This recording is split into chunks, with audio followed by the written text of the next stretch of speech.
Bismillah, alhamdulillah, wassalatu wassalamu ala rasulillah. Patepang deui dinten ieu dinten Jumat, insyaallah Jumat barokah dina kaping 5 Desember 2025. Masih anger dina suratul kahfi ayat ka genepna. A'udzubillahi minasyaitonir rajim. Bismillahirrahmanirrahim. Fala'allaka mangka disababkeun ku ucapan jeung perbuatan ka anjeun Muhammad saur Allah bahiun hampir-hampir ngabunuh diri anjeun nafsaka kana diri anjeun kulantaran hujatan cacian jeung sajamana anu dilontarkeun ka Rasul saterasna ala asarihim tina naon anu ditinggalkeun ku manehanana kebencianana kitu ka Rasulullah ucapanana jeung anu ditinggalkeun eta sagalana ngabingungkeun ka Rasul waktos harita sabab jalma ngabangkang waktos teu aya nu daek iman saterasna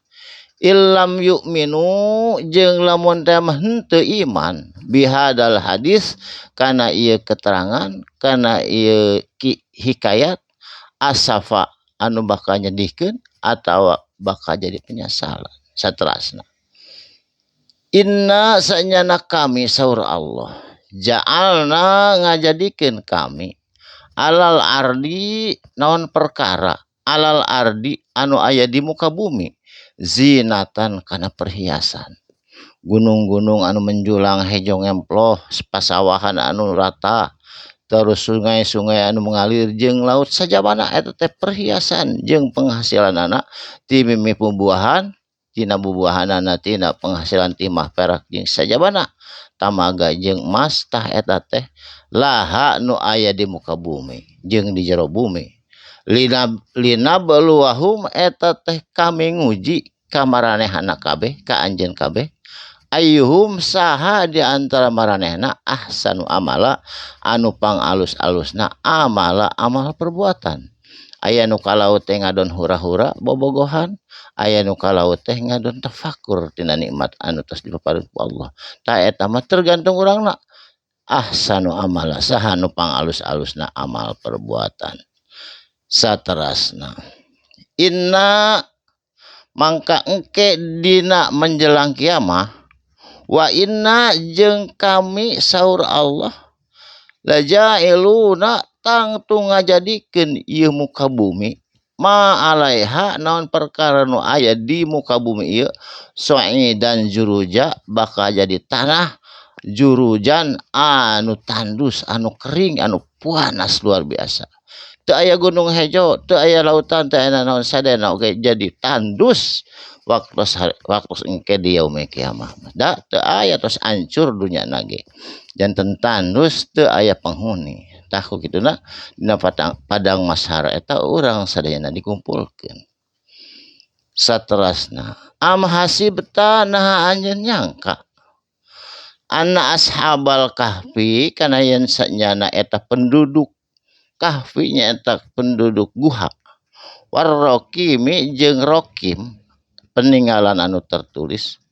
kanu bukti min ayatina eta teh tanda-tanda kekuasaan kami saur Allah ajaba anu ajib anu mengherankan anu menerkejutkan jadi ajib naon mata disebut ajib harita teh waktos dina tahun 84 sebelum Masehi aya kerajaan nu disebutna Raja Amtigos anu dirajaan ku Raja Vanes nganamina teh eta jami-jami pemuda teh diudag-udag nyalindung ka gunung nyalindung kana gua kahfi nyaeta aya dina keterangan naminan teh Muksolmina Tamliho Naenunus Martinus jeung Jawanus eta teh sadayana jeung anjingna anu namina Kitmir sabaraha taun dilebetna dibobokeun ku Allah 380 tahun waktu sarita masa enakeun ngabingungkeun lamun kirang-kirang keimanan mah 380 tahun bobo ningang lilir teh kerajaan atas gentos keuangan atas gentos imlana janten kaluar teh engke aya keterangan anak kapayuna id awai fit yatu dina samang-samangsa awai mencari fit yatu perlindungan ilal kahfi kana jero guha. Faqalu terus eta jami-jami nu sebatan tadi teh jami-jami pemuda ngadoa ka Allah, Rabbana duh pangeran abdi sadayana, atina paparin abdi min ladungka tina rahmat anjeun, tina sagigira anjeun, tina pangersa anjeun. Naon? Rahmat anjeun ya Allah. Wahai lana jeung sadiakeun pikeun abdi sadaya min amrina tina perintah anjeun, tina pangersa anjeun. Naon? Rasyada pituduh anu lurus, pituduh anu laras anu bener. Taku kituna eta ashabul kahfi teh bobo dina jero guha sabaraha